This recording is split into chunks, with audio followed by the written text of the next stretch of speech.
Palawood Festival of the Municipality of Bantayan. Ang Palawood Festival gimugna nitong tuig 2001.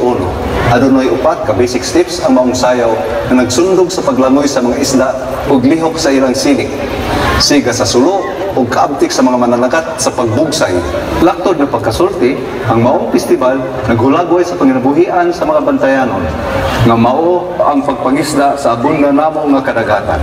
Ang Palawood simbolo sa gipakita nga kaigmat sa mga Bantayanon sa pagsagubang sa bisan unsang unos ug bagyo sa kinabuhi. Kakyop, sara, kagwas. Ang pagpalambo sa kadagatan o kayutaan ug ang pagpalantip sa pangunahuna mao'y iwag namo. Sara masingadto sa mas mapawa nga buwas. Ang mga Bantayanon andam nga moabanti ngadto sa lapad nga dagat sa oportunidad nga amo nang napanlantawan. Magpadayon ang among pag-asdam isip naghiusang lungsod. Mga higala, ani ang contingent number 40 atong dunganan sa pagbugsay ang Palawood Festival sa Bantayan. Tara na, magpalawod na kita!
Daghang salamat, fifth place winner, Palawood Festival of the Municipality of Bantayan.